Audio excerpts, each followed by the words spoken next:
Hello everyone. आज हम इस वीडियो लेक्चर में ब्रूसेला और उससे होने वाली बीमारी जिसे हम ब्रूसेलोसिस कहते हैं उसके बारे में बात करने वाले हैं। तो स्टार्ट करते हैं। तो मैं पहले इंट्रोडक्शन बताना चाहूँगा ब्रूसेला का। तो ब्रूसेला एक ग्राम नेगेटिव कोकोबैसिलाई है और ये ऑब्लिगेट एरोब है। तो ऑब्लिगेट का मतलब है स्ट्रिक्ट। ये स्ट्रिक्ट एरोब है।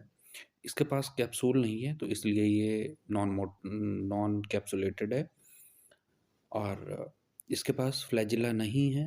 Therefore I have mention it is a non motile bacteria. Brucella spore form भी नहीं करता, इसलिए ये नॉन स्पोरिंग है। सो ये इसके कुछ मेन कैरेक्टरिस्टिक फीचर हैं: gram negative coccobacilli, obligate aerobe, non capsulated, non motile and non sporing. Brucella ये सारे फीचर ब्रूसेला के हैं। अब थोड़ा सा इसके स्पीसीज़ की बात कर लेते हैं। स्पीसीज़ तो ब्रूसेला की बहुत सारी है, लेकिन इसमें से तीन बहुत ज़्यादा इम्पॉर्टेंट स्पीसीज़ हैं। पहली इसमें ब्रूसेला मेटालेंसिस। ये सबसे ज़्यादा पैथोजेनिक स्पीसीज़ है। सब में जितने भी इसकी स्पीसीज़ हैं सब में ये सबसे ज़्यादा पैथोजेनिक है। और क्योंकि अ, ये ब्रूसेला एक ज़ूनोटिक डिज़ीज़ है, तो प्राइमरी इन्फेक्शन हमेशा ये एनिमल्स को करता है। अब वो एनिमल डोमेस्टिक एनिमल भी हो सकते हैं, वो वाइल्ड एनिमल भी हो सकते हैं। तो जो ब्रूसेला है वो ब्रूसेला मेटालेंसिस वो मेनली गॉट्स में और कैमल्स में ज़्यादा प्राइमरली इन्फेक्शन करता है। दूसरी स्पीसीज ब्रूसेला अबॉर्टिस है। ब्रूसेला अबॉर्टिस कैटल में और बफेलोज में क्या इन्फेक्शन करता है। तीसरा स्विस ब्रूसेला स्विस, ये पिग्स में इन्फेक्शन कॉज करता है। और एक चौथी स्पीसीज है ब्रूसेला कैनिस। ये ब्रूसेला कैनिस सबसे ज़्यादा अनकॉमन स्पीसीज है और ये मेनली डॉग्स में इन्फेक्शन करता है। और डॉग्स का जो अबॉर्शन, डॉग्स में अगर अबॉर्शन होता है तो उसमें बहुत सारी रिपोर्ट्स में ये कॉजेटिव एजेंट माना गया है ब्रूसेला कैनिस।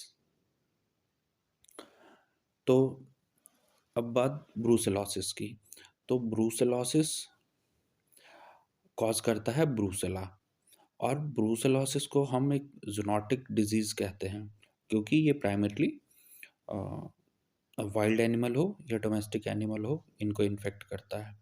तो इसमें जो कॉमनली इन्फेक्टेड एनिमल्स हैं उनके नाम मैंने यहाँ मेंशन करे हुए हैं, जैसे sheep, cattle, goats, pigs and dogs. They are commonly infected animals. अब नेक्स्ट हम बात करते हैं इसके ट्रांसमिशन की। तो प्राइमरीली क्योंकि ये एनिमल्स को इन्फेक्ट करता है तो एनिमल से इस बैक्टीरिया का ट्रांसमिशन इंसानों में कैसे होता है। तो इसका पहला रीज़न है कंजप्शन ऑफ अंडरकुक्ड मीट। अंडरकुक्ड मीट का ये मतलब है कि अगर बहुत ज़्यादा पका हुआ, प्रॉपर पका हुआ मीट नहीं है तो इससे ब्रूसेला ट्रांसमिट होता है। दूसरा, कंजप्शन ऑफ अनपास्चराइज्ड और रॉ डेयरी प्रोडक्ट्स।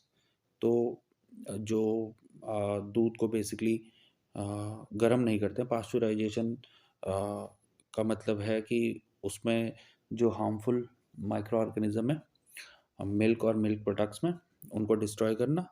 तो अगर रॉ मिल्क है या डेयरी प्रोडक्ट रॉ हैं तो उनसे भी ट्रांसमिशन ब्रूसेला का हो सकता है। तीसरा कॉज बाय इनहेलेशन, एरोसोल्स के इनहेलेशन से ये ट्रांसमिट हो सकता है। और यहाँ पे सीडीसी की वेबसाइट में बाय इनहेलेशन, क्योंकि ये एरोसोल से ये ट्रांसमिट हो सकता है तो इस वजह से इसको बायोलॉजिकल वॉर में यूज़ किया जा सकता है, ऐसा सीडीसी की वेबसाइट में मेंशन है।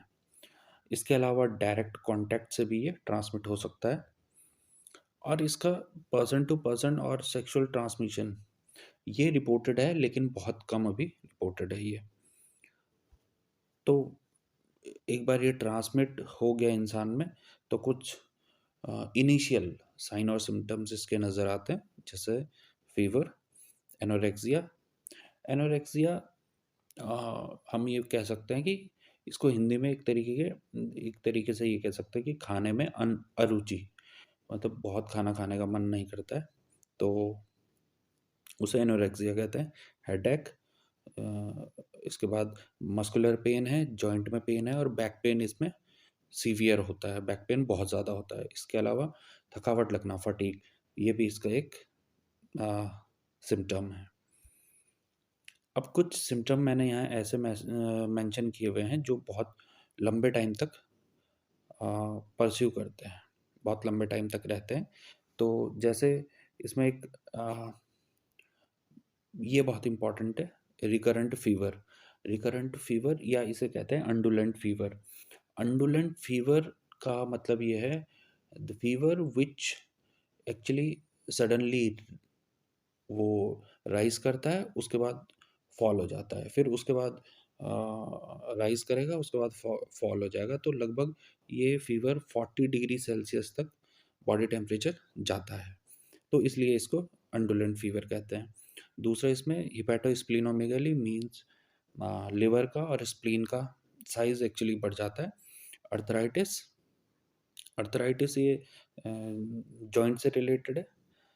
Endocarditis, it's related to heart. Neurological damages इसमें हो सकते हैं, और ये लगभग 5% केस में ही ऐसा देखा जाता है।